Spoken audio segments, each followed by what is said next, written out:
कि एक गरीब आदमी दरिया के किनारे बैठ जाता था और मछली का शिकार करता था। एक दो मछली उसको मिल जाया करती थी। वो उस मछली को बाजार में बेचकर अपने बीवी बच्चों का पेट पाला करता था। अगर मछली नहीं बिकती थी तो वो मछली खुद अपने घर में पकाकर अपने बीवी बच्चों को खिला दिया करता था। एक मर्तबा मामूल के मुताबिक एक बड़ी मछली उसके हाथ लग गई। वो उसको बाजार में बेचने के लिए जा रहा था। उस इलाके के पावरफुल आदमी की नज़र पड़ गई। उसने कहा, ये मछली मुझे दे दो।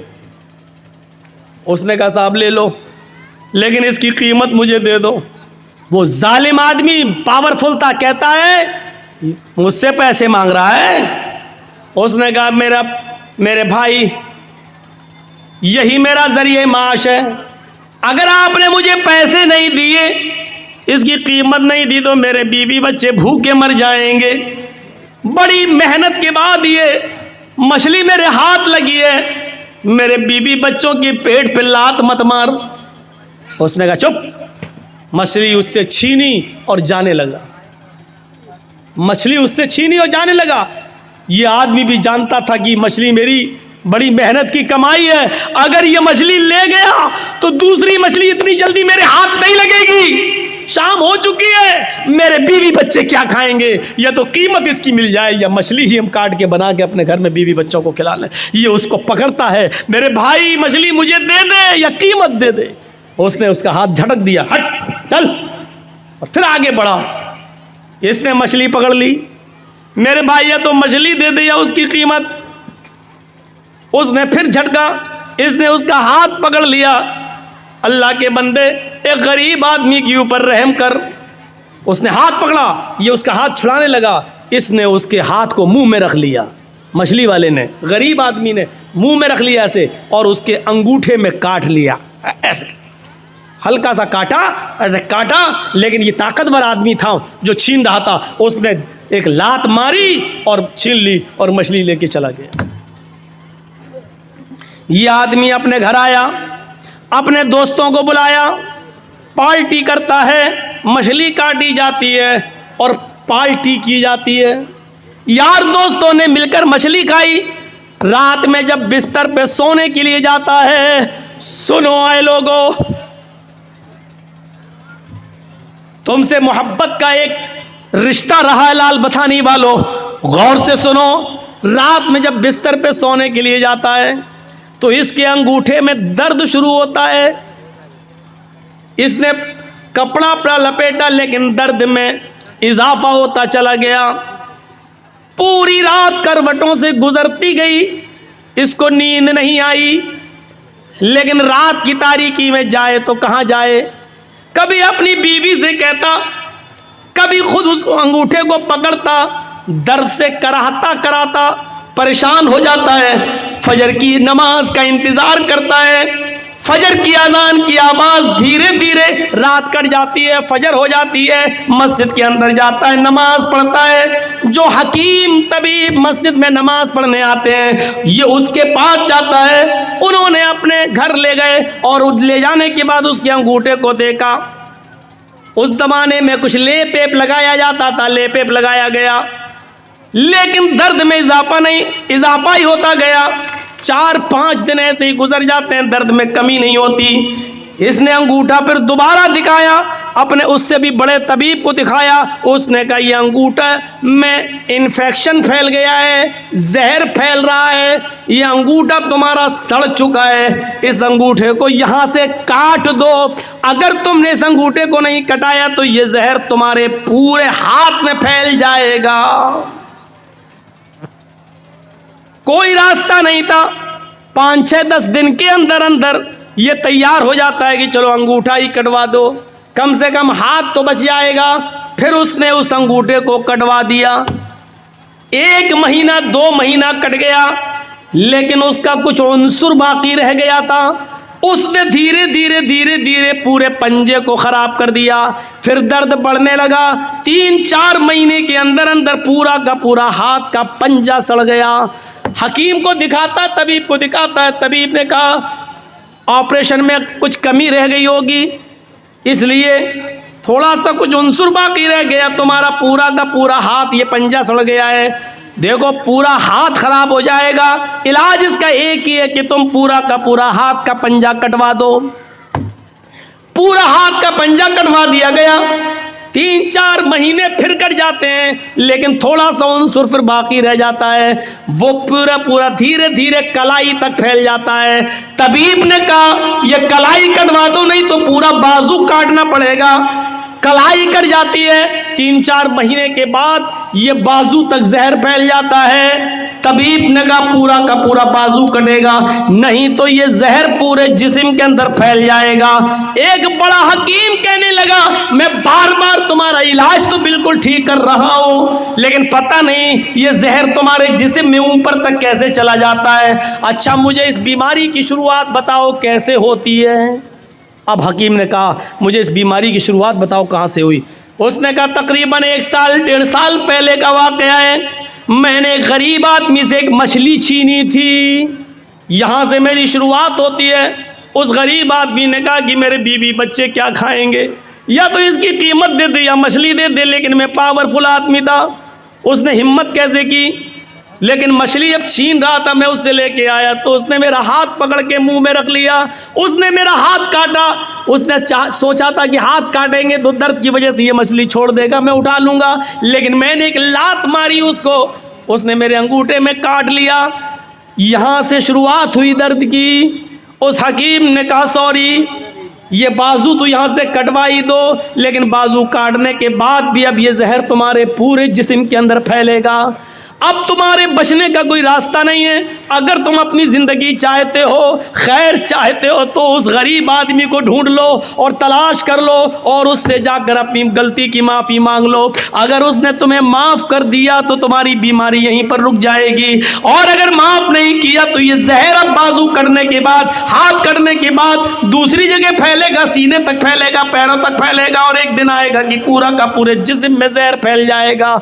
लिहाजा अगर तुम अपनी ज़िंदगी बचाना चाहते हो तो उस गरीब आदमी से जाकर माफी मांग लो। यह आदमी शहर की गली गली में ढूंढता हुआ तलाश करता रहा उस गरीब आदमी को। 1 हफ्ते तलाश किया, नहीं मिला। 1 हफ्ते के बाद अचानक उसी हाल में मिला कि वो समंदर से, दरिया से कोई मछली लेकर जा रहा था। इस आदमी ने उसको देखा और पहचान गया, लेकिन वो गरीब आदमी इसको नहीं पहचान पाया। 1.5-2 साल का अरसा गुजर गया, नहीं पहचान पाया। इसने कहा भाई मुझे पहचाना? कहा नहीं, मैं तुम्हारा मुजरिम। कहा क्या हुआ? मुझे पहले माफ कर दो। अरे भाई हुआ क्या? मैं माफी कैसे, माफ क्या करूं? तुमने गलती क्या की? कहा मैंने गलती क्या की, ये मछली है तुम्हारे हाथ में। हाँ, ऐसे ही 1-1.5 साल पहले कोई मछली थी, मैंने तुमसे वो मछली छीनी थी। तुम मेरे सामने गिड़गिड़ाते रहे कि मेरी बीवी और बच्चों के पास इसके अलावा कोई दूसरा रास्ता नहीं है, लेकिन मैंने तुम्हारी एक न सुनी। तुमने मेरे अंगूठे में काटा था और उसके बाद मैंने लात मारी थी और तुम्हें छोड़ दी, तुम मछली छोड़ दिए थे और मैं लेके चला गया था। उस अंगूठे के बाद फिर मेरा हाल ये हुआ कि उस रात में दर्द हुआ। धीरे धीरे 5-6 दिन के बाद अंगूठा पक गया, अंगूठा काटा गया। फिर ये जहर मेरी पंजे तक पहुंचा, पंजा काटा गया। फिर कलाई तक पहुंचा, कलाई काटी गई। फिर कोहनी तक पहुंचा, कोहनी काटी गई। अब मेरा बाजू भी काट दिया गया। हकीम ने कहा कि जिस गरीब पे तुमने जुल्म किया उसको जब तक माफ़ी नहीं मांगोगे वो तुम्हें माफ़ नहीं करेगा, तब तक तुम सही नहीं होगे। इसलिए अल्लाह के बंदे मुझे माफ़ कर दे। उसने कहा मैं सिद्क दिल से, दिल की गहराई से तुझे माफ़ करता हूँ मेरे भाई। मुझे नहीं मालूम था कि मेरी बद्दुआ ऐसा असर करेगी, मेरी बद्दुआ रंग लाएगी। अगर मुझे मालूम होता कि ऐसा हो जाएगा तो मैं तुम्हें कभी बद्दुआ नहीं देता। इस आदमी ने पूछा मेरे भाई क्या तुमने मुझे बद्दुआ दी थी? इस गरीब आदमी ने कहा जब तुम मेरे हाथ से मछली छीन के ले गए, मेरे पेट में एक लात मार गए, मैं यहाँ बैठ गया, मेरी बीवी और बच्चों के पास उस रात खाने के लिए कुछ नहीं था। जब तक मैं तुम्हें देखता रहा, बद्दुआ देता रहा। आय अल्लाह, इस इंसान ने मेरी बीवी और मेरे बच्चों के पेट पे लात मारी है। हाय अल्लाह, इसको ऐसी सज़ा दे जो दुनिया के लिए निशान इबरत बन जाए, ऐसी सज़ा दे जो दुनिया वालों के लिए मकाम इबरत बन जाए। मेरे भाई, मुझे क्या मालूम था, उस दिन तो गुस्से में निकल गई, लेकिन मुझे मालूम नहीं था कि अल्लाह रब्बुल आलमीन कबूल कर लेगा। सुनो, ये होती है मजलूम की बद्दुआ का असर। इसीलिए अल्लाह के नबी सल्लल्लाहु अलैहि वसल्लम ने कहा था, इत्तक़ी दावतल मजलूम, मजलूम की बद्दुआ से बचना। इसलिए कि मजलूम जब कोई बद्दुआ देता है तो उस बद्दुआ को आसमान के पर्दे भी रोक नहीं पाते, सातों आसमान के दरवाजे उसके लिए खुल जाते हैं। मजलूम की बद्दुआ, और अल्लाह की कुर्सी अर्श के पास जाने में कोई दीवार नहीं होती है। मजलूम की बद्दुआ डायरेक्ट अल्लाह के पास जाती है, उस बद्दुआ को ले जाने वाले फरिश्ते नहीं होते हैं। मजलूम ने यह बद्दुआ दी, वो बद्दुआ आसमान के सीने को चीरते हुए डायरेक्ट अर्श से टकराती है, और अर्श वाला जवाब देता है, मेरे मजलूम बंदे की बद्दुआ मेरे पास आई है, इस बद्दुआ ने मेरे अर्श को झंझोड़ दिया है, यानी मुझसे इंसाफ मांग रहा है मेरा मजलूम बंदा। अब मैं ऐसा इंसाफ दूंगा उस मजलूम बंदे को जो दुनिया के लिए निशाने इबरत बन जाएगा। मेरे भाइयों, जहां सारे लोग सच्चा फैसला करने से कासिर रहें, वहां अल्लाह रब्बुल आलमीन का फैसला फिर सामने आता है। जहां कोई मुजरिम को सजा नहीं दे तो अल्लाह रब्बुल आलमीन फिर वहां सजा, फिर अल्लाह की सज़ा काम आती है, फिर वहाँ अल्लाह सज़ा देता है। इसलिए मजलूम की बद्दुआ से बचो। आप ये मत सोचो बहुत बेईमानी की कमाई से हम बहुत ज़्यादा खुश हैं और इससे हमारी कहीं ना कहीं निकलेगी। आपने अपने बच्चों के लिए कर रहे हो, और जब वही बेईमानी की कमाई आपके बच्चे इस्तेमाल करेंगे तो किसी न किसी को कैंसर होगा, किसी न किसी की किडनी फेल हो जाएगी, कहीं ना कहीं तो अल्लाह उसको वसूल करेगा, किसी न किसी शक्ल में करेगा। होना है हमारे साथ और दुनिया में ये अंजाम दिखाएगा। देखो, या अय्युहल्लज़ीना आमनुत्तक़ुल्लाह हक़्क़ तुक़ातिह, ऐ ईमान वालो अल्लाह से डर जाओ जैसा कि उससे डरने का हक़ है। ये है उससे डरने का हक़, ये है उससे डरने का। वो कौन सा तकवा था कि एक चरवाहा जंगल में बकरी चरा रहा है, और हज़रत उमर अपने साथियों के साथ जंगल में से गुज़र रहे हैं। उमर फारूक के साथियों ने कहा भूख लग रही है, कुछ खाना बना लिया जाए। तो कहा कि चलो ये चरवाहा बकरियां चरा रहा है, इससे एक बकरी ख़रीद लेते हैं। हज़रत उमर ने कहा बेनी शातन, एक बकरी बेचोगे मुझे, एक बकरी मुझे बेच दो। चरवाहे ने कहा बकरी मेरी नहीं है, मेरे मालिक की है, हम तो ग़ुलाम हैं, हम तो उसका हुक्म मानते हुए बकरी चराने आए हैं जंगल में। उसको मालूम नहीं कि मेरे सामने जो हस्ती खड़ी है ये 22 लाख मुरब्बा मील पर हुकूमत करने वाली हस्ती है, ये उमर है, उसको मालूम नहीं है चरवाहे। हज़रत उमर ने उसका इम्तहान लिया, कहा अरे मालिक की है तो क्या हुआ, मालिक से कह देना जंगल में भेड़िया आया एक बकरी खा गया, और क्या क्या कर लेगा वो तेरा, कुछ नहीं करेगा, और हम खाल उतार के तुझे दे देंगे, उसमें खून लगा लेना, कह देना देख लो ये खाल छोड़ गया। उस चरवाहे ने कहा खामोश। हजरत उमर से आप थोड़ी ऊंची आवाज में यूपी में बोल के देख लो, नहीं बोल पाओगे। वो चरवाहा था जंगल का, और क्या कह रहा उमर से, 22 लाख मुरब्बा मील पर हुकूमत करने वाली शख्सियत से, खामोश, मुझे बता रहे अपने मालिक से कह देना, मैं तुझे तो जानता नहीं हूं कि तू कौन है, लेकिन इतना सुन, मैं मोहम्मद रसूलुल्लाह का उम्मती हूं। हजरत उमर कान लगाकर उसकी बात को सुन रहे हैं। मैं मोहम्मद रसूलुल्लाह का मानने वाला हूं, तुमने मुझे जो मशवरा दिया, मेरा मालिक बहुत नेक है, अगर एक बकरी में तुम्हें बेच भी दूं और उसकी कीमत ले भी लूं तो मेरा मालिक मुझे कुछ नहीं कहेगा। मैं कह दूं कि बकरी भेड़िया खा गया तो मेरा मालिक मेरा यकीन भी कर लेगा, लेकिन दुनिया में तो मैं अपने मालिक से झूठ बोल जाऊंगा, लेकिन कयामत के दिन मैं उस मालिक को क्या जवाब दूंगा जो मेरे मालिक का भी मालिक है। जा यहां से, गौर कीजिए इस तकवे की रोशनी में हम कैसे लग रहे हैं।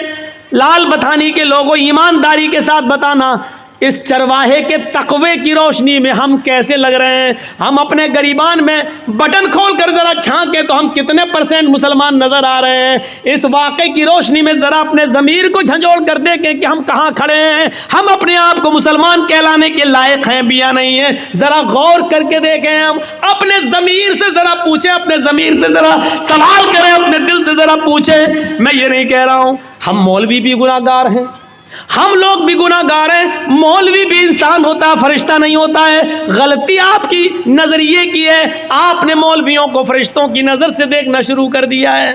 आपने मौलवी को फरिश्ते की नजर से देखना शुरू कर दिया है। नहीं नहीं, मौलवी फरिश्ता नहीं होता है। वो भी गलती कर सकता है, वो भी खता कर सकता है, उससे भी गलती और खता होती है। इंसान है हम। जब अल्लाह के नबी कह रहे हैं कि मैंने मारने के लिए मिसवाक उठाई लेकिन मुझे डर लग गया, मैं यहाँ कांप गया, क्या मोहम्मद सल्लल्लाहु अलैहि वसल्लम उस लड़की को, उस खादिमा को जो मारने जा रहे हो, कहीं ऐसा तो नहीं उसकी गलती से ज्यादा तुम्हारी सजा हो जाए दी हुई। अगर उसकी गलती कम पड़ गई और आपकी ये छड़ी, आपकी ये मिसवाक से उसको तकलीफ उससे ज्यादा लग गई तो हो गई। तो कयामत के दिन आप अपने रब को क्या जवाब देंगे? कयामत के दिन क्या मुंह दिखाएंगे? हजरत उमर फारूक अपने गुलाम का कान मरोड़ देते हैं और बात कितनी, आवाज दी गुलाम को। गुलाम ने आवाज दी, गुलाम ने अमीरुल मोमिनीन, अमीरुल मोमिनीन, अमीरुल मोमिनीन। हजरत उमर उस वक्त पेशाब कर रहे थे। उनको गुस्सा आया, कमीना अमीरुल मोमिनीन, अमीर चिल्लाता चला जा रहा है। वो जल्दी से निकले और उधर आए और अपने गुलाम, इधर क्या आवाज दे रहा, पकड़ा और कान मरोड़ दिया कस के। यस, हट, चल उधर बैठ। उस गुलाम ने सिर्फ इतना कहा, अमीरुल मोमिनीन, मैं आपका खादिम हूँ, आपका गुलाम हूँ, आपने मेरा कान जो मरोड़ा है, मुझे ऐसा लगता है कि मैंने कोई गलती नहीं की है, लेकिन अगर आपको लगता है कि आपने जायज़ सही वजह से, सही रीज़न की वजह से आपने मेरा कान मरोड़ा है तो ठीक है, लेकिन एक बार गौर कर लेना कि आपने मेरा कान सही मरोड़ा या गलत, और कुछ नहीं। इतना कहा। हज़रत उमर ने कहा, जब तुझे मालूम था कि मैं इस्तिंजा कर रहा हूँ, पेशाब कर रहा हूँ, तो तू अमीरुल मोमिनीन क्यों चिल्ला रहा था? उसने कहा, अमीरुल मोमिनीन, उस ज़ात की कसम जिसके कब्ज़े में मेरी जान है, अगर मुझे मालूम होता कि आप फला जगह बैठ कर इस्तिंजा कर रहे हैं, पेशाब कर रहे हैं, तो मैं आपको नहीं बोलता। मैं इतना पागल नहीं हूँ कि देख लूँ कि कोई आदमी पेशाब कर रहा और उसके बावजूद भी चिल्लाता रहूँ। मुझे मालूम है कि बगैर इस्तिंजा किए हुए कोई आ ही नहीं सकता है, तो मैं क्यों चिल्लाता? मुझे नहीं मालूम था। हज़रत उमर ने कहा, तुम ठीक कह रहे हो, इधर आओ। जितनी ज़ोर से मैंने तुम्हारा कान मरोड़ा है, तुम भी मेरे कान को उतनी तेज़, उतनी सख्ती के साथ तुम भी मरोड़ लो। उसने कहा, अमीरुल मोमिनीन, आपको अपनी गलती का एहसास हो गया, हमने आपको माफ़ कर दिया। हज़रत उमर कहते, नहीं, अब तो मैं इस कान को मरोड़ कर अपना बदला लेना होगा। उसने कहा, मैंने माफ़ कर दिया। कहा, नहीं, तुम मुझे इसलिए माफ़ कर रहे हो क्योंकि मैं तुम्हारा मालिक हूँ, मैं तुम्हारा आका हूँ, तुम मेरे गुलाम हो, इसलिए मेरे डर से तुम माफ़ कर रहे हो। उसने कहा, मैं अल्लाह के लिए आपको माफ़ कर रहा हूँ। कहा, नहीं नहीं, मैं इंतकाम दूंगा, तुम अपना बदला ले लो। जब हज़रत उमर ने ज़िद की तो उसने कान मरोड़ दिया। हज़रत उमर को मालूम था कि मैंने इसका कान कितनी तेज़ मरोड़ा। कहा, और तेज़, और तेज़। नहीं, अभी भी तुम रियायत कर रहे हो, और तेज़। जब हज़रत उमर को लगा कि हाँ, इतना तेज़ मैंने इसका कान ऐंठा होगा, तो हज़रत उमर फारूक कान को ऐंठवाते जा रहे हैं और कहते जा रहे हैं, आए उमर देख ले तेरी औकात क्या है, आए उमर देख ले तेरी औकात क्या है, तेरी हैसियत क्या है। एक मामूली गुलाम तेरा कान मरोड़ रहा है और तू अपने आप को अमीरुल मोमिनीन समझ रहा है, अपने आप को हाकिम समझ रहा है, अपने आप को अमीरुल मोमिनीन तसव्वुर कर रहा है। इस तरीके से जुमले कह कह कर अपने तकब्बुर को ख़त्म करते थे कि तकब्बुर हमारे अंदर ना आ जाए। एक मामूली गुलाम तुम्हारा कान पकड़ के ऐंठ रहा है और तुम अपने आप को अमीरुल मोमिनीन समझ रहे हो। ये इस्लाम की तालीम का, तालीमात के असरात थे जो सहाबा किराम की ज़िंदगी पर मुरतब हुए। मेरे भाइयों, एक हल्का सा कान मरोड़ दिया तो उसका भी बदला दे रहे हैं। हमने कितने लोगों पर जुल्म किए हैं, कभी उनकी अमानतों को वापस करने की कोशिश की है, कभी आपने माफ़ी मांगने की कोशिश की है? याद रखना, मौलाना जर्जीस 15-16 साल के बाद इस लाल बथानी में आए हैं। 16 साल के बाद हम जो आए हैं आपकी इस बस्ती में, 15 साल के बाद, 15 साल के बाद, 15 साल पहले जिन्होंने मेरा प्रोग्राम सुना था और 15 साल के बाद आज जो प्रोग्राम सुन रहे हैं मेरा, ये 15 साल की जर्जीस की ज़िंदगी चीख चीख कर ये कह रही है कि आए जर्जीस, तू अपनी ज़िंदगी के 15 साल कम कर चुका है। अल्लाह ने तेरी ज़िंदगी में जितने दिन लिखे थे, अब उन दिनों में तू 15 साल कम कर चुका है। जिन लोगों ने 15 साल के बाद आज मेरी तकरीर सुन रहे हैं, उनकी ज़िंदगी चीख चीख कर कह रही है कि वो भी अपनी ज़िंदगी के 15 साल कम कर चुके हैं। तुम्हारी और मेरी ज़िंदगी ये चीख चीख कर कह रही है कि जर्जीस और आए लाल बथानी वालों, तुम 15 साल अपनी कब्र के करीब हो चुके हो, तुम अपने असली मंजिल कब्र के करीब जा चुके हो। अब तुम्हारे और कब्र के दरमियान ज्यादा फासला नहीं, उस दूरी में 15 साल की कमी हो चुकी है। नहीं, इससे भी बढ़कर एक और बात, 2 ही ठिकाने हैं हमारे और आपके, या तो हम और आप जन्नत में जाएंगे या जहन्नम में, बस। तीसरा कोई ठिकाना नहीं। किसी से भी पूछ लो, तीसरा कोई ठिकाना है? नहीं, एक ही 2 ही ठिकाने, जन्नत या जहन्नम। हम और आप या तो जन्नती या जहन्नमी। अल्लाह के यहाँ हिसाब किताब पूरे उतरे, जन्नती, नाकाम हो गए तो जहन्नमी। मैं अब एक बात और कह रहा हूं, 15 साल की ये जिंदगी चीख चीख कर कह रही है, लाल बथानी वालों, तुम्हारी भी और जर्जीस मेरी भी, कि तुम जन्नत या जहन्नम के और इतने करीब हो चुके हो कि 15 साल का अरसा कम हो चुका है। तुम या तो अपनी जन्नत के करीब हो या अपनी जहन्नम के। जन्नत के आसार तो दिखाई नहीं दे रहे हैं, जहन्नम के आसार तो बिल्कुल जाहिर नजर आ रहे हैं। जन्नत के आसार कैसे नजर आ जाए? हजरत उमर फारूक, जिनको अल्लाह के नबी ने इसी दुनिया में जन्नत की बशारत दी थी, उमर तुम जन्नती, लेकिन वो भी कहते हैं कि आसमान से अगर कोई फरिश्ता पुकार कर ये कहे कि इस दुनिया के सारे लोग जन्नत में जाएंगे, कोई फरिश्ता पुकार के कहे कि सब जन्नती, पूरी दुनिया जन्नती, सिर्फ एक इंसान जहन्नम में जाएगा, एक आदमी जहन्नम में जाएगा। हजरत उमर कहते हैं अगर फरिश्ता ये कहते कि सब जन्नती एक जहन्नमी, तो मैं ये समझूंगा कि जहन्नम में जाने वाला वो एक जहन्नमी कहीं मैं तो नहीं।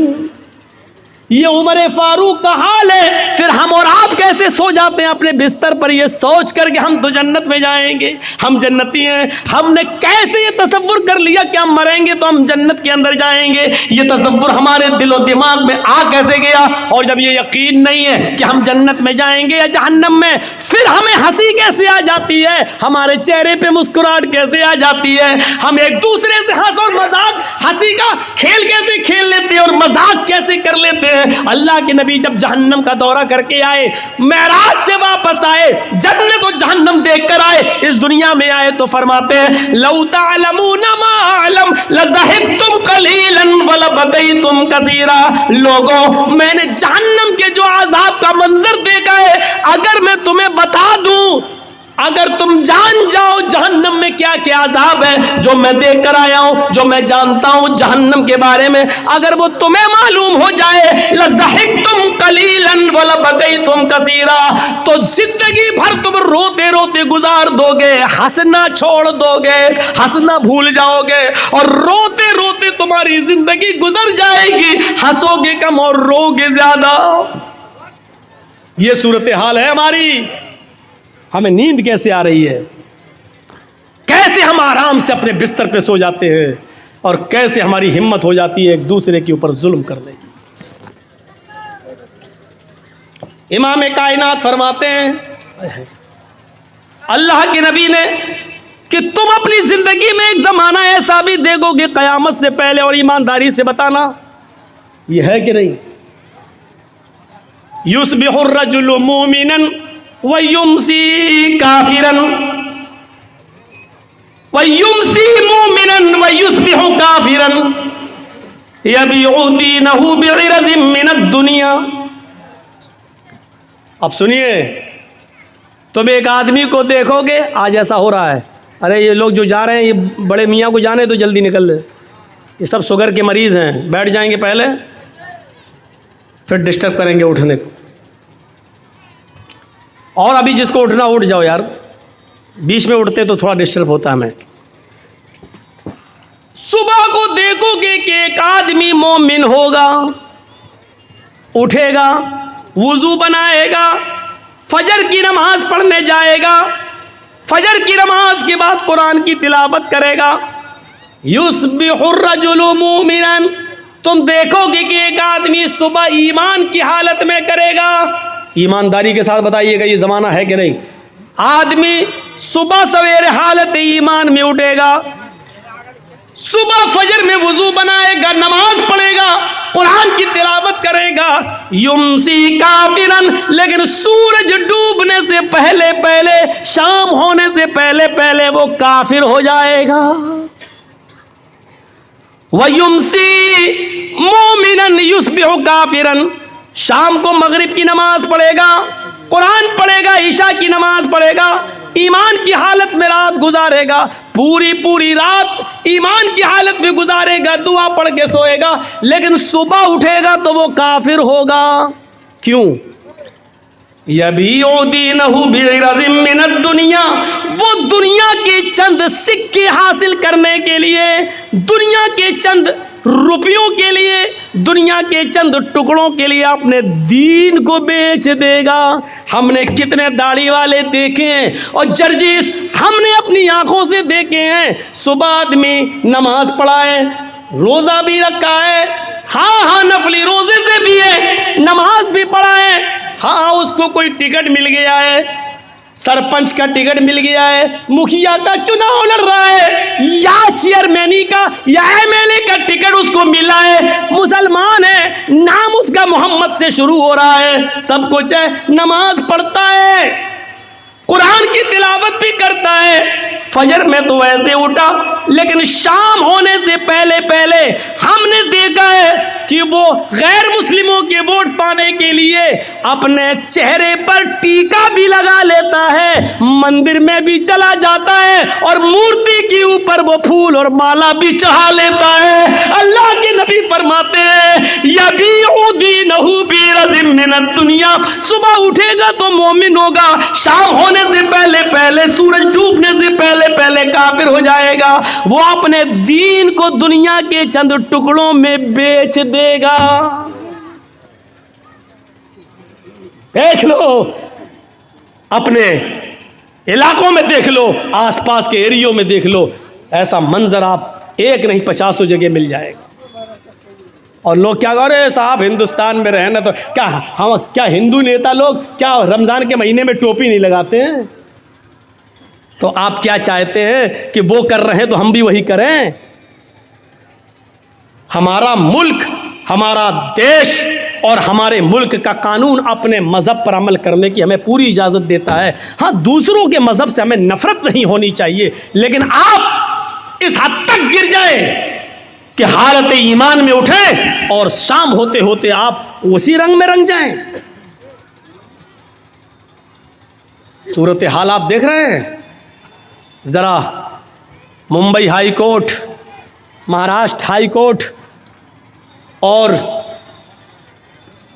आप उड़ीसा हाई कोर्ट वगैरह की के रिकॉर्ड उठा के देखें और वहाँ की सरकारों के नियम और कानून देखें तो आपको पता चलेगा कि ये क्या प्लानिंग हो रही है।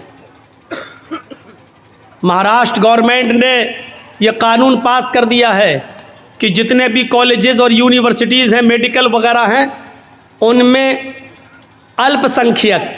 अल्पसंख्यक में सबसे ज़्यादा मुसलमान ही हैं। ईसाई और यहूदी और मुसलमानों सब अल्पसंख्यक में आते हैं, लेकिन निशाना हमारे ऊपर है। अल्पसंख्यक लड़कियों को 50% एडमिशन दिया जाए। मैं पूछना चाहता हूँ कि आपको हम मुसलमानों की लड़कियों की इतनी फिक्र क्यों हो रही है? 50% का कोटा छोड़ दो, 10% का कोटा ही हमारे मुसलमान लड़कों के लिए क्यों नहीं रख देते हो? मुसलमान लड़कों के लिए कोई कोटा नहीं। यूनिवर्सिटीज में, कॉलेजेस में, नौकरियों में लड़कियां अल्पसंख्यक यानी मुस्लिम लड़कियां 50%। और ऐसा कब हुआ? जब नागपुर में एक मीटिंग हो गई। और नागपुर में मीटिंग किसकी होती है बताने की जरूरत नहीं है, समझ गए होंगे आप। जब मीटिंग हो गई और उस मीटिंग में यह तय कर दिया गया कि अब मुसलमान लड़कियों को स्कूलों में ज्यादा से ज्यादा एडमिट करो और गैर मुस्लिम लड़कों को ज्यादा से ज्यादा छूट दे दो, और वो लड़के इन लड़कियों के साथ दोस्ती करें और दोस्ती प्यार और मोहब्बत में बदल जाए, और प्यार और मोहब्बत में बदलने के बाद ये दोनों लड़का लड़की कोर्ट मैरिज करें और 2 बच्चे 3 बच्चे पैदा करने के बाद इन लड़कियों को छोड़ दिया जाए आवारा, और लड़के जो पैदा हों बच्चे उनको अपने पास रख लिया जाए, और लड़कियों को जो आई हैं उनको धक्के देके भगा दिया जाए। ये प्लानिंग जब हो चुकी उसके बाद यूनिवर्सिटी में 50% कोटा दे दिया जा रहा है। और कुछ ना आकिबत अंदेश आज भी महाराष्ट्र की सरजमीन पर जो मुस्लिम नेता लोग हैं, मुस्लिम लीडर, गवर्नमेंट बहुत अच्छा काम कर रही है हमारी लड़कियों के लिए। ये उन्हीं के दलाल होते हैं। आपने लड़कों के लिए कोशिश क्यों नहीं की? सोचो आपने देखा होगा एक लड़का है, उसका बाप इंतकाल कर चुका है, उसके पास 1 बीघा जमीन है। अब देखिए मैं आपको कहां ले जा रहा हूं। उसके पास 1 बीघा जमीन है, 1 बीघा जमीन है, लेकिन अचानक उसकी मां को कैंसर होता है, बाप उसका इंतकाल कर चुका है, उसके पास बस 1 ही बीघा जमीन है, उसकी मां का इलाज होना है, इलाज के लिए उसको अपनी जमीन बेचना पड़ रही है। उस जमीन की कीमत 2 लाख है। हम गांव के सरपंच हैं, हम गांव के मुखिया हैं, हम गांव के पैसेदार हैं, हम गांव के अमीर आदमी हैं, हमारी नज़र ख़राब है, हम उस ज़मीन को ख़रीदना चाहते हैं, हमारे घर से लगी हुई है वो ज़मीन, और हमें मालूम है कि ये बेचेगा क्योंकि इसकी माँ बीमार है। ऐसा है कि नहीं आजकल? ऐसा है ना? 2 लाख की ज़मीन, हमें मालूम है उसकी कीमत 2 लाख की है, लेकिन अब हमें मालूम है कि उसका बाप नहीं है, माँ बीमार है, वो इलाज कराएगा और इलाज के लिए उसको ज़मीन बेचना पड़ेगी, लेकिन अब तो वो ज़मीन कम दामों में भी बेचेगा। अब हमें उम्मीद है कि 1.5 लाख में मिल जाए।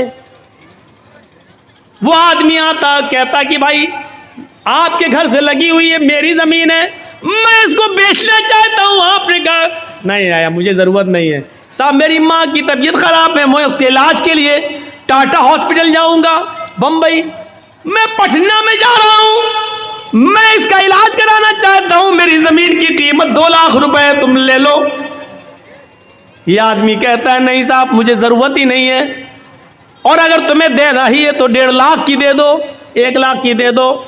अभी तो ज़मीन की कोई कीमत ही नहीं, लॉकडाउन के बाद ज़मीन की कीमत बढ़ी कहाँ रही है, हालात ऐसे ही हैं, मजबूर आदमी है बेचारा। उसने कहा ठीक है, लाओ 2 लाख का माल है, 1.5 लाख दे दो। आपने 1.5 लाख रुपए उसको दे दिए और ज़मीन ले ली। अल्लाह की कसम, 2 लाख की ज़मीन उसकी मर्जी के बावजूद जो 1.5 लाख की ली है, इस 1.5 लाख के लेने के बावजूद उसने चाहे जैसे दी हो, उसकी रजामंदी के बावजूद आपने जो 1.5 लाख में खरीदी है, आप इसके बावजूद भी डकैत कहलाएंगे, आप बेईमान कहलाएंगे, आप यतीम का हक मारने वाला कहलाएंगे, आप मजबूर की मजबूरी का फ़ायदा उठाने वाले कहलाएंगे। अल्लाह के यहाँ समाज में तो ये होगा नहीं साहब, वो 1.5 लाख में तैयार था, उसने दे दी, इसने ले ली, वो तो तैयार था। काजी शुरैह एक घोड़ा खरीदना चाहते थे, बाजार में जाते हैं, घोड़ा देखते हैं, पूछते हैं घोड़े वाले ये घोड़ा कितने का है? उसने कहा 400 दिरहम का। काजी शुरैह ने कहा क्या मैं इसको ज़रा चला कर देख लूँ? उन्होंने कहा देख लो। काजी शुरैह उस घोड़े पर बैठते हैं और जाते हैं, थोड़ी दूर चल के वापस आते हैं और कहते हैं घोड़े वाले सच बता कि तू किस मजबूरी में घोड़ा बेच रहा है। उसने कहा मुझे कोई मजबूरी नहीं है। कहा कि फिर तू इतना अच्छा घोड़ा 400 दिरहम में क्यों बेच रहा है? तेरा घोड़ा चलाकर मैंने देखा तेरा घोड़ा 400 नहीं बल्कि 500 दिरहम के लायक है।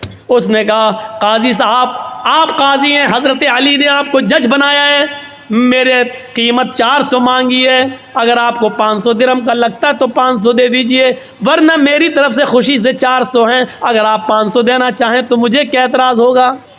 काजी शुरैह कहते रुकिए, एक मरतबा और चलाकर देखता हूँ।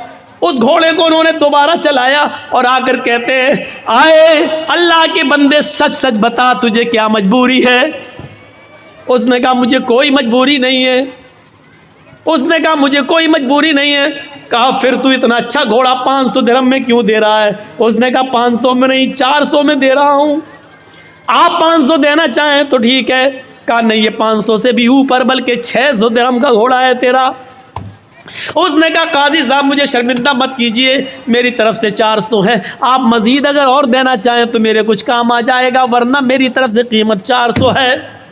काजी शुरैह कहते हैं रुक जाओ, एक मरतबा और देखता हूँ। एक मरतबा और चक्कर लगाते हैं और आकर कहते हैं मेरा दिल अंदर से कहता है कि तू किसी मजबूरी में घोड़ा बेच रहा है, तेरा घोड़ा 700 दिरहम के लायक है, तू इसको 400 में क्यों दे रहा है? उसने कहा मैं कुछ नहीं कहूँगा। काजी शुरैह कहते हैं क्या एक चक्कर और लगा लूँ? एक चक्कर और लगा कर आते हैं और अपने जेब से 800 दिरहम निकालते हैं और कहते हैं कि तेरा घोड़ा 400 नहीं 800 दिरहम के लायक है। उसने कहा काजी साहब मुझे सिर्फ ज़रूरत 400 दिरहम की है, 400 दिरहम की है, जो मेरे बेटे के इलाज में काम आएगी। काजी शुरैह समझ गए ये मजबूरी में बेचारा बेच रहा था और काजी शुरैह ने उस घोड़े की सही कीमत लगाई और 800 दिरहम दिए। मेरे भाइयों, कभी आपको ऐसा भी हुआ है कि एक आदमी जिसकी माँ बीमार है 2 लाख की ज़मीन वो बेच रहा है, कभी आपने सोचा कि चलो 2 की जगह 2.25 दे दो, चलो 2.5 दे दो, बेचारा अपनी माँ के इलाज में काम कर लेगा, हमारी ज़मीन तो 5-6 साल में और कीमत बढ़ ही जाएगी, लेकिन इसका तो कम से कम माँ का इलाज हो जाएगा। कभी 2 लाख की ज़मीन को 2,25,000 में लेने की कोशिश की आपने? कभी 2.5 लाख देने की कोशिश की आपने? नहीं, 2 लाख की ज़मीन को 1.5 लाख में लेने वाले तो हज़ारों मिल जाएंगे। ये खून चूसने वाले जालिम लोग हैं और जालिमों की दास्तानें भरी पड़ी है, जालिमों की कहानियां भरी पड़ी है। मेरे भाइयों, अल्लाह के यहां मजबूर की मजबूरी का फायदा उठाने का भी आपको हिसाब देना पड़ेगा, आप बच नहीं सकते अल्लाह के यहां इस अजाब से। हमने कभी तसव्वुर किया है, कभी सोचा है किसी मजबूरी का फायदा उठाते हैं? अच्छा, ये वाकयात हमें चीख चीख कर क्या बतला रहे हैं? कभी इन वाकयात की तरफ हमने नजर डाली है? और आओ तारीख का एक ऐसा वाकया मैं आपके सामने रखना चाहता हूं हजरत उमर फारूक की जिंदगी से कि आप ताज्जुब करेंगे। हजरत उमर फारूक का बच्चा बाहर सड़क पर खेल रहा है दूसरे बच्चों के साथ। कितना छोटा बच्चा था, 4-5 साल, और सामने ऑफिस है बैतुल माल, और बैतुल माल के ट्रेजी कौन है, खजांची कौन है? हजरत अबू मूसा अशरी रजी अल्लाह तआला अन्हु। हजरत अबू मूसा अशरी, हजरत अबू मूसा अशरी बाहर निकलते हैं बैतुल माल के ऑफिस से, देखते हैं कि कुछ बच्चे बाहर खेल रहे हैं और वो दुकान से कोई चीज खरीद कर खा रहे हैं, लेकिन उमर फारूक का बच्चा कुछ नहीं खा रहा है। बाहर जब निकलते हैं तो 1 दिरहम पड़ा है सड़क पर, 1 दिरहम पड़ा हुआ है। 1 दिरहम 1 रुपया, मान लो आज के हिसाब से 1 रुपया। 1 दिरहम जमीन पर पड़ा, उसको उठा लिया। ये दिरहम किसका होगा पता नहीं, वो दिरहम हजरत उमर फारूक के बेटे को दे दिया, लो बेटा ये लो, ये बच्चे कोई चीज खा रहे हैं, तुम भी खा लो। बच्चे ने 1 दिरहम खाया नहीं है, वो 1 दिरहम मुट्ठी में बांध लेता है, मुट्ठी को कस के पकड़ लेता है और वो दिरहम लेके आगे बढ़ जाता है और सीधे अपने घर पे आ जाता है। वो दिरहम लेकर सीधे अपने घर पे आ जाता है। हजरत उमर फारूक की नज़र जब उस बच्चे के ऊपर पड़ती है, बाप की नज़र पहली नज़र में पहचान गया, एक हाथ खुला एक हाथ बंधा। बेटे ये मुट्ठी क्यों बंद है, खोलो। जैसी बच्चे ने मुट्ठी खोली तो उसमें से एक दिरहम ज़मीन के ऊपर गिर गया। हज़रत उमर फारूक ने वो एक दिरहम उठाया और उठाने के बाद कहा, मेरे बेटे सच बताओ ये एक दिरहम तुम्हारे पास कहाँ से आया। बीवी से पूछा कि तुमने दिया? कहा नहीं मैंने नहीं दिया। कहा मैंने भी नहीं दिया। बेटा कहाँ से आया? कहा बैतुल माल के बाहर में खेल रहा था, अबू मूसा अशरी को ज़मीन पर पड़ा हुआ मिला चाचा को, और अबू मूसा अशरी चाचा ने ये एक दिरहम उठाकर ज़मीन से मुझे दे दिया कि और बच्चे चीज़ें खा रहे हैं, तुम भी बेटा कुछ खा लो। मैंने खाया नहीं है। अरे अब्बू घर में 1-2 दिन से चूल्हा नहीं जला तो मैंने सोचा कि एक दिरहम मेरे घर में काम आ जाएगा। हज़रत उमर फारूक कहते हैं, बेटे तुमने बहुत अच्छा किया, ये दिरहम लेकर तुम घर आ गए। फिर वो एक दिरहम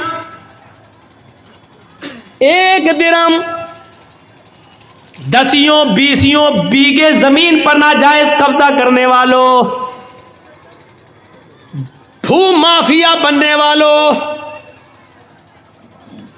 गुंडागर्दी करने वालों, इस वाक़े की रोशनी में अपने आप को तलाश करो कि हम कौन हैं। अबू मूसा अशरी के पास एक दिरहम लेकर हज़रत उमर आते हैं और वो एक दिरहम रुपया, एक दिरहम जो लोहे का सिक्का था, इस सिक्के को उठाकर हज़रत अबू मूसा अशरी के सर पे मारते हैं। वो तो अच्छा हुआ कि उनके सर पे पगड़ी बंधी हुई थी, वरना सर फट जाता। वो एक दिरहम उनके सर पे मारते हैं, पगड़ी पे लगता है, लेकिन इतनी ज़ोर से मारा था कि पगड़ी के ऊपर से भी वो 2 दिरहम का असर उनके सर में होता है, यानी उनको उसकी हल्की सी चोट का असर सर के अंदर महसूस होता है। हज़रत अबू मूसा ने कहा, क्या हुआ अमीरुल मोमिनीन? हज़रत उमर ने क्या जुमला कहा, उस जुमले पर गौर करो। कहा, अबू मूसा क्या जहन्नम में दाखिल करने के लिए, जहन्नम रसीद करने के लिए, जहन्नम में पहुंचाने के लिए तेरी नज़र उमर के ख़ानदान पर और उमर के घर पर ही पड़ी थी, कोई और तेरी नज़र में नहीं आया, तेरी नज़र में कोई और नहीं जमा?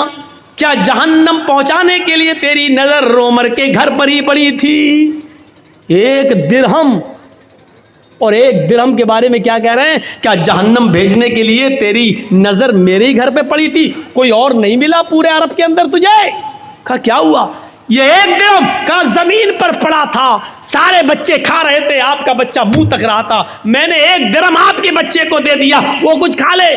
कहा एक दिरहम जब मिल गया था तो तुमने फरमान नहीं सुना, उस एक दिरहम को बैतुल माल में जमा कर देते, ये तमाम मुसलमानों की अमानत है। अगर कोई पूछता, दावा करता तो उसको दे दिया जाता, नहीं तो बैतुल माल में जमा कर दिया जाता। तुमने मेरे बेटे को क्यों दिया? आया अबू मूसा, आज तुमने ऐसा कर दिया, अगर आइंदा तुमने कभी ऐसा किया तो नौकरी से भी निकाल दूंगा, बैतुल माल के चौधराहट से मैं तुम्हें बेदखल कर दूंगा और सजा दूंगा तो अलग।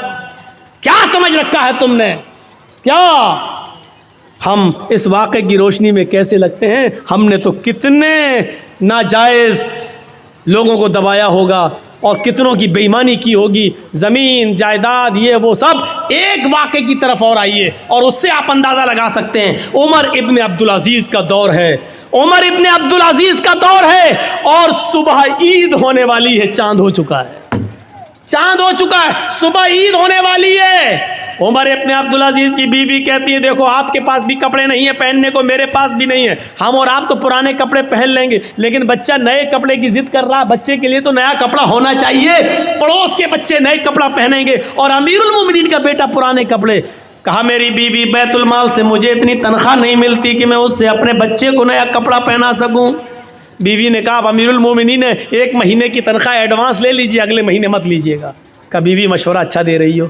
होता है कभी कभी लोग किसी के यहाँ काम करते हैं, साहब मेरी बीवी बीमार, 1 महीने की एडवांस तनख्वाह दे दो, हम धीरे धीरे कटा देंगे, कोई बुरी बात नहीं है अगर मालिक राज़ी हो जाए तो। अबू मूसा उमर इब्न अब्दुल अजीज़ ने एक लेटर लिखा और अपने खादिम से कहा, जाओ बैतुल माल के कैशियर से कहना ये लेटर दे देना, वो तुम्हें 1 महीने की तनख्वाह एडवांस दे देगा। अमीरुल मोमिनीन खुश थे उमर इब्न अब्दुल अजीज़ के 1 महीने की तनख्वाह एडवांस, और वो तो मेरा खादिम है, वो तो दे ही देगा, जब हमने ऑर्डर दे दिया, लिख के दे दिया तो वो दे देगा। जैसे ये लेटर कैशियर के हाथ में आता है, उसने पढ़ा खजांची ने, उसमें लिखा है कि कल ईद है, मेरे बच्चे के पास नए कपड़े नहीं है पहनने के लिए, लिहाजा मुझे 1 महीने की तनख्वाह एडवांस दे दो, अगले महीने मत देना, उस महीने के अंदर काट लेना। उस खजांची ने उस लेटर को पढ़ने के बाद अंदर जाकर उसी लेटर के पीछे कुछ लिख दिया, और लिखने के बाद उसको लिफाफे में बंद करके क्या, जाओ इसको दे देना उमर इब्न अब्दुल अजीज़ को। कहा उन्होंने 1 महीने की तनख्वाह एडवांस मंगाई, कहा मैंने इसका जवाब दे दिया है, इसका जवाब वो पढ़ लेंगे, उसके बाद आप आना, अगर इसके बावजूद वो मंगाएंगे, तनख्वाह मांगेंगे 1 महीने की, तो मैं दे दूंगा, मैंने उसमें कुछ सवाल किया है। खादिम लिफाफा लेकर उमर इब्न अब्दुल अजीज़ के पास पहुंचता है। उमर इब्न अब्दुल अजीज़ ने कहा, क्या उसने 1000, क्या उसने 1 महीने की तनख्वाह एडवांस नहीं दी? का पता नहीं, इस लिफाफे में कुछ रख दिया है। लिफाफा खोला तो क्या देखते हैं कि मेरे ही लिफाफे, मेरे ही लेटर के पीछे कुछ और लिखा है। उसको पढ़ते हैं, उसमें लिखा हुआ है, उमर इब्न अब्दुल अजीज़ अमीरुल मोमिनीन, आपका हुक्म सराखों पर, आपको 1 महीने, 5 महीने, 6 महीने, आप जितनी कहें उतनी तनख्वाह मैं देने के लिए आज़ाद हूँ, मैं देने के लिए तैयार हूँ।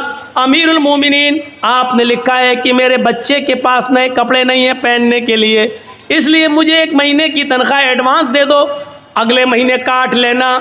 लेकिन आपने ये नहीं लिखा, अगले महीने तक अगर आप जिंदा न रहे, अगला महीना शुरू होने से पहले अगर आपका इंतकाल हो गया, तो 1 महीना जो एडवांस तनख्वाह आपके पास जाएगी, इस तनख्वाह को वापस कौन करेगा?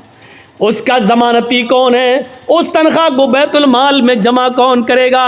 काश ये वाक़यात मोदी ने पढ़े होते, ये वाक़यात योगी ने पढ़े होते, तो उनको पता चलता कि इस्लामी हुक्मरानों की तारीख कैसी गुजरी है। ये बेचारे 10-10 और 20-20 लाख का सूट बूट पहनकर अमेरिका के प्राइम मिनिस्टर का स्वागत करने वाले लोग क्या जाने कि हुकूमतें कैसे चलाई जाती हैं। हुकूमत चलाना सीखना है तो सीखो उमर इब्न अब्दुल अजीज़ से, सीखो हज़रत उमर फारूक से, और उन्हीं से सीखी थी महात्मा गांधी जी ने। इसीलिए तो कहा था बापू ने कि अगर देश में खून खराबा बंद करना चाहते हो, अमन सुकून चाहते हो, तो हज़रत उमर फारूक जैसा कानून नाफिज कर दो, देश के अंदर खून खराबा बंद हो जाएगा। ये महात्मा गांधी ने जुमले कहे हैं, सत्य और अहिंसा के अंदर आज भी लिखे हुए हैं। मेरे भाइयों, आज सूरत हाल ये है कि विजय माल्या बाहर बैठा हुआ है, देश की ये सारी चीजें लेकर बाहर बैठा हुआ है। आज पूरे देश के गोदामों को अडानी और अंबानी के सुपुर्द कर दिया जा रहा है, और देश का चौकीदार कुछ बोलने के लिए तैयार नहीं है।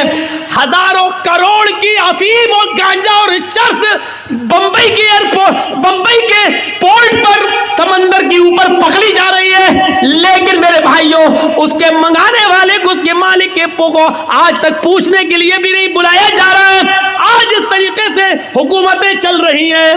एक हुकूमत वो भी थी कि हजरत उमर फारूक का बेटा मुल्क शाम के अंदर था, और उसने रात के अंदर खजूर को, रस को सड़ाया, निचोड़ा, वो नबीज बन गया।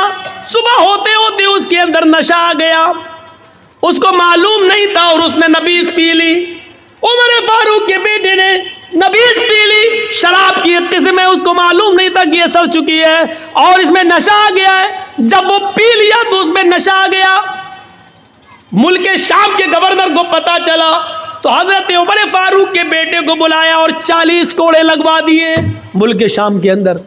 लेकिन मदीने में जब उमर फारूक को पता चला कि मेरा बेटे ने शराब पी ली, और यह भी पता चला कि 40 कोड़े लग गए, लेकिन इसके बावजूद लेटर लिखा हमारे प्रयास को कि मेरे बेटे के लिए मैं घोड़ा भेज रहा हूं स्पेशल, उस घोड़े से मेरे बेटे को जल्दी वापस मदीने भेजा जाए। बेटा खुश था कि मेरे अब्बू ने कोई अर्जेंट काम के लिए बुलाया। जब हमारे प्रयास ने उस स्पेशल घोड़े से उमर फारूक के बेटे को भेजा, बेटा जब आया तो उसको उसकी मां से नहीं मिलने दिया, कहा इसको हिरासत में लो। हिरासत में ले लिया अपने लखते जिगर को, अपने बेटे को, और उसको कहा जल्लाद से कि कोड़े लगाओ। 40 मेरे सामने मारो। बेटा कहता है अमीरुल मोमिनीन, आए अब्बू जान, एक जुर्म की 2 बार सजा कैसे? 40 कोड़े की सजा तो मैंने मुल्क शाम में खा ली है, धोखे से नशे वाली चीज पी ली, इसके बावजूद मैंने 40 कोड़े वहां खा लिए, फिर यहां क्यों मारा जा रहा है? कहा पहला जल्लाद 10 कोड़े मारेगा, उसके बाद दूसरा मारेगा, क्योंकि 10 के बाद वो थक जाएगा, फिर जितनी जोर से मार पड़नी चाहिए उतनी जोर से मार नहीं पड़ेगी। 40 कोड़े दूसरे जल्लादों से पड़वाया। बेटा कहता रहा अब्बू जान, एक जुर्म की डबल सजा, ये बेइंसाफी है।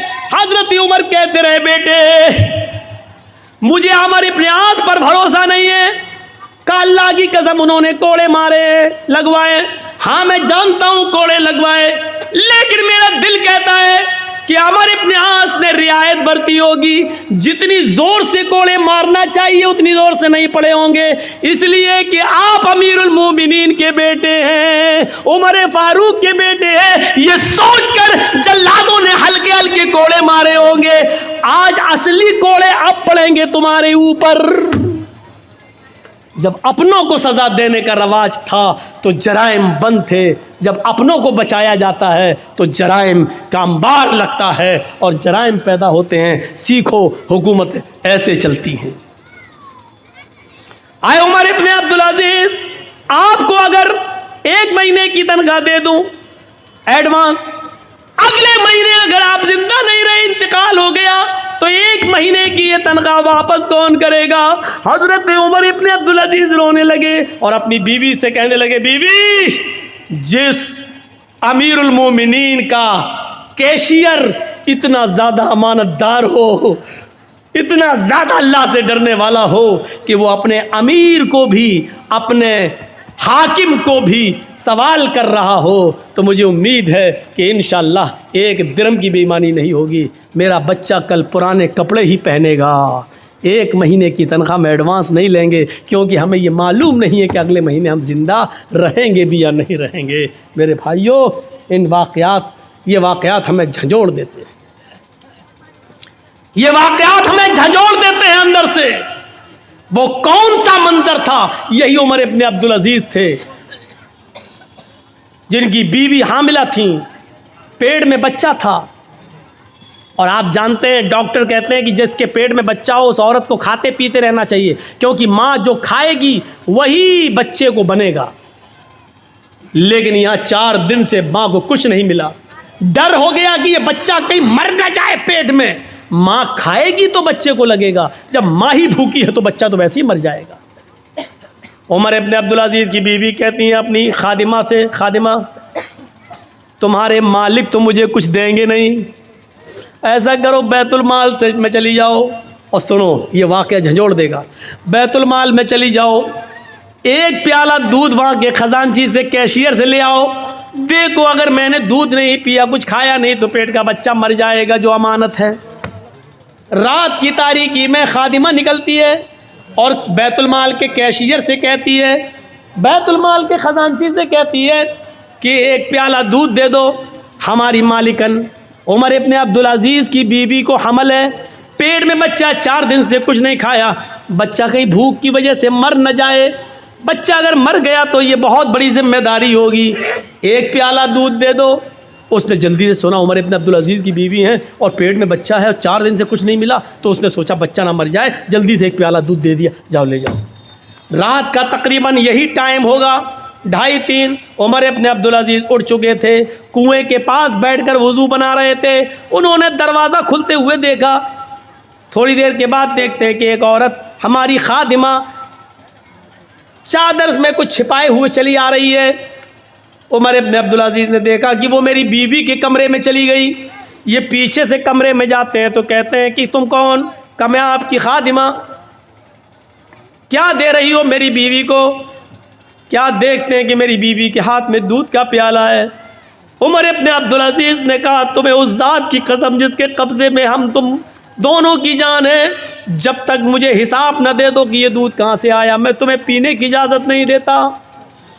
उमर इब्न अब्दुल अजीज़ की बीवी ने दूध का प्याला रोक लिया। कहा, अमीरुल मोमिनीन, मेरी नीयत पे शक मत करिए, 4 दिन से सिर्फ पानी पी रही हूँ, खाने पीने को कुछ नहीं है, आपकी अमानत मेरे पेट में पल रही है, अगर ये भूखी रह गई, अगर मुझे कुछ नहीं मिला तो इसकी भी परवरिश नहीं होगी और ये पेट में मर जाएगा, इसलिए मैंने एक प्याला दूध बैतुल माल से मंगवा लिया। फरमाया मेरी बीवी, बैतुल माल के एक प्याला दूध को लेने के लिए हमें बैतुल माल के सारे मुसलमानों को जमा करना पड़ेगा। जब वो हमें खुशी खुशी इजाज़त दे दें कि एक प्याला दूध तुम अपनी बीवी को दे सकते हो, तब तुम्हारे लिए जायज़ होगा, बिना उनकी इजाज़त के हम तुम्हें दूध नहीं दे सकते। का अमीरुल मोमिनीन, आपने इतने दिन खिदमत की है, क्या आपको इजाज़त नहीं देंगे? देखिए मुझे डर है कि ये बच्चा कहीं मर न जाए, इसलिए मुझे पीने की इजाज़त दीजिए। अच्छा चलिए उधार ही सही, जब आपको तनख्वाह मिलेगी तो एक प्याला दूध वहाँ वापस कर दिया जाएगा। उमर इब्न अब्दुल अजीज़ कहते नहीं नहीं, ये बिना इजाज़त के दूध लिया गया है, इसलिए इसको भी लेने के लिए इजाज़त लेना पड़ेगी। ये दूध यहाँ लाओ। जब छीनने लगे तो बीवी देना नहीं चाह रही थी और कसम देकर कहती है, आपको अल्लाह का वास्ता एक प्याला दूध पीकर इस बच्चे की जान बचा लेने दीजिए मुझे। उमर इब्न अब्दुल अजीज़ ने दूध का प्याला छीन कर दोनों हाथ उसके छोड़ दिए और छीन ही लिया और अपने हाथ में लेने के बाद कहा, हरगिज़ नहीं। कहा अमीरुल मोमिनीन, फिर आप यकीन कर लीजिए कि ये बच्चा मर जाएगा, यकीन कर लीजिए कि ये बच्चा मर जाएगा। उमर इब्न अब्दुल अजीज़ ने कहा, अगर ये प्याला तुम्हें दे दूं तो? कहा फिर इस बच्चे के बचने की उम्मीद है। उमर इब्न अब्दुल अजीज़ कहते हैं आंखों में आंसू आ गए, कहते मेरी बीवी, मुसलमानों की अमानत में खयानत करके एक प्याला दूध तुम्हें देकर पिला दिया जाए और उसको पीकर ये बच्चा जिंदा है, ये बच्चा जिंदा रह सकता है, तो अपने इस पेट के बच्चे से कह दो कि मुझे तेरी जिंदगी नहीं चाहिए। अपने इस पेट के बच्चे से कह दो कि मुझे तुम्हारी जिंदगी नहीं चाहिए। बीवी, पेट में बच्चा मरता है तो मर जाए, मुझे इस बच्चे की मौत गवारा है, लेकिन अमानत में खयानत गवारा नहीं है। एक प्याला दूध की बेईमानी हमें कबूल नहीं है। गए और बैतुल माल में वो दूध जमा करके बैतुल माल के कैशियर को नौकरी से हटा दिया कि तुमने मेरी इजाज़त के बगैर ये दूध कैसे दिया। इन वाक़यात की रोशनी में हम कैसे लग रहे हैं, और इन वाक़यात की रोशनी में हम तो छोड़ो मोदी और योगी कैसे लग रहे हैं। इन वाक़यात की रोशनी में मेरे भाइयों हम सब तसव्वुर करें, हम सब देखें, हम सब सीखें, हम सब जानें। और लाल बथानी वालों, हम बार बार तुम्हारा नाम लाल बथानी कह रहे हैं। नाम उन्हीं का लिया जाता है जिनसे मोहब्बत हो, नाम उनका लिया जाता है जिनके बारे में दिल में जगह हो। मैं इसलिए कह रहा हूं क्योंकि आपके बारे में कुछ तो गलतफहमियां मेरे दिल में डाली गई। 15 साल से हमसे बराबर कहा जा रहा, उधर मत जाना, उधर मत जाना, और मेरी खोपड़ी में नहीं बैठ रहा था कि कौन लाल बथानी। 15 साल हो गए, हमारे जहन में नहीं आ रहा। अरे वहाँ तो ऐसा होता वैसा होता। अब मैं माइक में हूँ, मैं बताऊँगा नहीं, वो सब रिकॉर्ड हो जाता है, इसीलिए मैं मना कर रहा था। ऐसा होता वैसा होता, कोई नहीं इस दुनिया के अंदर, सुन लो, कोई इतना नेक इंसान नहीं है कि जो इतना बड़ा नेक हो कि नेकियों में उसने फरिश्तों को फेल कर दिया हो। कोई इतना बड़ा नेक भी नहीं है कि उसकी इबादतें इतनी ज़्यादा हों कि उसने फरिश्तों को से आगे निकल गया हो। और इस दुनिया में कोई इतना गुनाहगार भी नहीं कि गुनाहों में उसने इबलीस से भी वो आगे बढ़ गया हो। सुन लो, हम और आप बीच में हैं। न तो इतने नेक हैं कि हम जिब्राइल को फेल कर दें, न इतने हम नेक हैं कि फरिश्तों की इबादत से बढ़ जाएं, न इतने बड़े हम गुनाहगार हैं कि हम इबलीस को पीछे कर दें। इसीलिए फरमाया अल्लाह के रसूल ने, कुल्लु बनी आदम खत्ताऊन व खैरुल खत्ताईन तव्वाबून। हर इब्ने आदम से खता और गलती होती है, बेहतर गलती करने वाला और बेहतर गुनाहगार वो है गुनाह करके अपनी गलती की फ़ौरन तौबा कर ले। जानबूझकर गुनाह नहीं, धोखे से गुनाह हो जाए तो अपनी गलती की फ़ौरन तौबा कर ले और अपने रब को मना ले, अपने रब को राज़ी कर ले। लाल बथानी के लोगों, सुना है मैंने, अल्लाह करे कि ये चीज़ गलत हो, अल्लाह करे जिसने मुझे बताया हो ये चीज़ गलत साबित हो जाए। सुना है कि जहाँ भू माफिया गिरी चलती है, जहाँ हम दूसरों की ज़मीनों पर कब्जा किए हैं, ज़मीन मेरी 4 बीघा है और हम 20 बीघा के मालिक बने बैठे, जहाँ ये बुराई हमारे अंदर है, वहाँ शराब शराबनोशी भी बहुत ज़्यादा बड़ी हुई हमारे समाज में, मुआशरे में। जिसने मुझे बताया, अल्लाह करे कि ये ख़बर गलत हो, लेकिन अगर सही है तो समझ लो कि ये बहुत बड़ा जुर्म अजीम है। अभी सुन लिया, हज़रत उमर फ़ारूक ने अपने बेटे को भी कोड़े लगाए और क्या कहा कि मुझे अमर इब्न आस पर शक है, ऐसा हो सकता है कि उन्होंने रियायत बरती हो। मेरे भाइयों, शराब इतना बड़ा जुर्म अजीम है। पहले तो ये हराम नहीं हुई, और जब हराम हुई तो आपको मालूम होना चाहिए इसको किसी मजबूरी में और किसी बीमारी में भी पीने की इजाज़त नहीं दी अल्लाह के नबी सल्लल्लाहु अलैहि वसल्लम ने। शायद आपको मालूम होगा, उमर फ़ारूक का ज़माना था, अमीरुल मोमिनीन का ज़माना था। उसमें एक बहुत बुज़ुर्ग एक सहाबी थे जिन्होंने बहुत लंबी उम्र पाई है। उस सहाबी का नाम है क़ुदामा इब्न मज़ून। सहाबी का नाम है क़ुदामा इब्न मज़ून। बहुत बुज़ुर्ग हो गए थे, इन्होंने अल्लाह के नबी का ज़माना भी पाया। फिर नबी अकरम के इंतकाल के बाद अबू बकर खलीफा बने, उनके भी ज़माना पाया। अबू बकर के बाद उमर फ़ारूक आए तो उमर फ़ारूक का भी ज़माना इन्होंने पाया। उमर फ़ारूक के दौरे खिलाफत में ये काफ़ी बूढ़े हो गए थे, बहुत कमज़ोर हो चुके थे। ये अपने बच्चों के सहारे उठते थे और चलते थे, मस्जिद में जाते थे। कभी कभी जब तबीयत ठीक होती थी तो लाठी का सहारा लेकर मस्जिद में अपने आप पहुँच जाते थे, लेकिन चलते थे लाठी लेकर ही। एक रात में इनको बहुत शदीद दर्द हुआ और उस दर्द ने इस बुजुर्ग सहाबी को की नींद हराम कर दी। करवट तक बदलने में बेचैनी हो रही थी, दर्द से कराह रहे थे। लेकिन सवाल यह कि रात में तबीब कौन मिलेगा, हकीम कौन मिले, नहीं था। तो घर में पुराने ज़माने की एक शराब की बोतल रखी हुई थी। किसी ने कहा, क़ुदामा इब्न मज़ून से, घर में किसी फ़र्द ने कहा कि एक काम करिए अब्बू, ये थोड़ी सी शराब आधी बोतल पी लीजिए, इतनी पी लीजिए कि आपको नींद आ जाए। होता ही है, आदमी जब दर्द से कराता है तो डॉक्टर टेबलेट दे देता है, नींद की गोली दे देता है, वो आप खा लीजिए, सो जाएंगे। याद रखना, नींद की गोली खाना और शराब पीना दोनों एक दर्जे में दाखिल है। लेकिन डॉक्टर जब नींद की गोली तजवीज़ कर दे तो जितने पावर की लिखेगा उतने पावर की दवा आप इस्तेमाल कर सकते हैं बतौर दवा के। शरीयत इस बात की इजाज़त देती है। डॉक्टर ने लिखा है हल्के पावर की 0.25 और हम खा रहे हैं 0.5, यानी डबल पावर की। तो आप ये शराब पी रहे हैं, ये जुर्म है, फिर आपका, फिर गुनाहगार हैं आप। डॉक्टर अगर आपको लिख रहा है 54 भर की और आप खा रहे हैं 98 भर की, तो इसका मतलब यह है कि आप शराब पी रहे हैं। डॉक्टर के मशवरे के मुताबिक, डॉक्टर वो भी MBBS MD डॉक्टर जो दवाओं में माहिर, झोला छाप नहीं जो साइकिल लेके दौड़ते रहते हैं और ख़ुद मरीज़ ढूंढते हैं, इनका ये नहीं, इनको तो खुद ही नहीं मालूम होती कि कौन से पावर की दवा इस्तेमाल की जाए। तो क़ुदामा इब्न मज़ऊन को किसी ने कहा कि आप शराब पी लीजिए, इतनी पी लीजिए कि आपको नींद आ जाए, क्योंकि मजबूरी है, आप दर्द से कराह रहे हैं, आप कम से कम आराम से सो जाएंगे। क़ुदामा इब्न मज़ऊन ने सोचा कि हाँ चलो, मजबूरी है, दर्द की वजह से, हम कोई शराबी थोड़ी हैं, हराम हो चुकी है, लेकिन दर्द हो रहा है तो बतौर दवा के हम इसको इस्तेमाल कर लेते हैं। तो क़ुदामा इब्न मज़ऊन ने बुढ़ापे में थोड़ी सी शराब पी ली, इतनी पी ली कि उनको नींद आ गई। धीरे धीरे ये खबर अबू हुरैरा को पता चली, अबू हुरैरा रज़ी अल्लाह तआला अन्हु के ज़रिए दूसरे सहाबा को पता चली, फिर दूसरे सहाबा के ज़रिए सुबह होते होते शाम होते होते ये खबर हज़रत उमर फ़ारूक को मिल गई। हज़रत उमर फ़ारूक को मिली कि क़ुदामा इब्न मज़ऊन ने इस बुज़ुर्गी में शराब पी ली। सुबह हुई, दूसरा तीसरे दिन उनको बुलाया गया, अपने बेटे, उनके अपने बेटे सहारा देकर आए।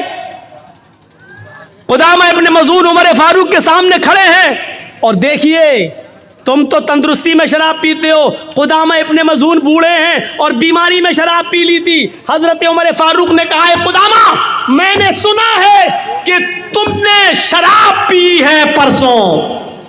क़ुदामा इब्न मज़ऊन कहते हैं, हाँ आपने सही सुना है, लेकिन आपने शायद ये नहीं सुना कि मैंने किस वजह से शराब पी। रात में कोई हकीम नहीं मिला और दर्द ने मुझे बेचैन कर दिया था, तो मैंने सोने के लिए, नींद आ जाए और दर्द से मुझे छुटकारा मिल जाए, इसलिए मैंने इतनी शराब पी ली थी।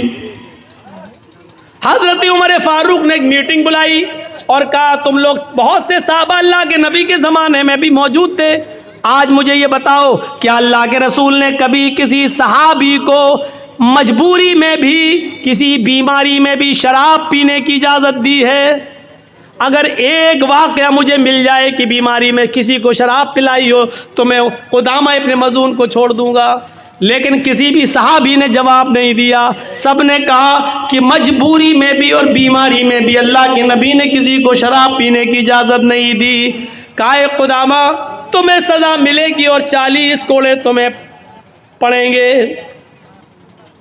कुदामा इब्न मज़ून तैयार हो गए, ठीक है फिर मारिए। बुढ़ापे में जो आदमी खुद खड़ा होने के लायक न हो, उनके बेटे उनको खड़ा कर देते हैं। अबू हुरैरा और दूसरे सहाबा कहते हैं अमीरुल मोमिनीन, एक बुजुर्ग आदमी को, एक बूढ़े आदमी को जो अपने पैरों के बल खुद खड़ा होने के लायक नहीं है, ऐसे आदमी को आप सज़ा कैसे दे सकते हैं? उनको मालूम नहीं था मजबूरी में पिए। हज़रत उमर कहते हैं अबू हुरैरा अपनी बात अपनी पॉकेट में रखो, या मुझे मजबूरी में शराब पीने की कोई दलील दे दो कि अल्लाह के रसूल ने कभी किसी को बीमारी में शराब पीने की इजाज़त दी हो, और जब तक ये दलील नहीं दोगे मैं किसी की बात नहीं मानूंगा।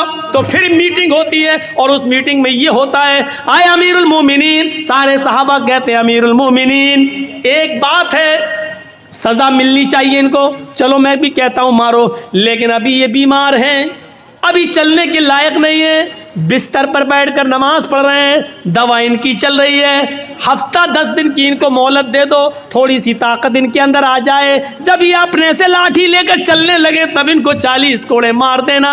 अभी बेचारे चलने के लायक नहीं है, कल तो इनको दर्द ही हो रहा था और आज ये बेचारे अपने बच्चों के सहारे पर खड़े होकर यहाँ तक आए हैं।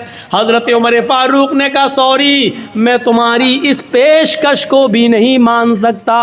मान लो मैंने इनको 10 दिन की मोहलत दे दी, 15 दिन की मोहलत दे दी, एक मुजरिम मेरे सामने खड़ा है और मैंने उनको 20 दिन की 10 दिन की मोहलत दे दी, लेकिन उस मोहलत से पहले मैं ही इंतकाल कर जाऊं तो कल क़यामत के दिन मैं अपने रब को क्या जवाब दूंगा?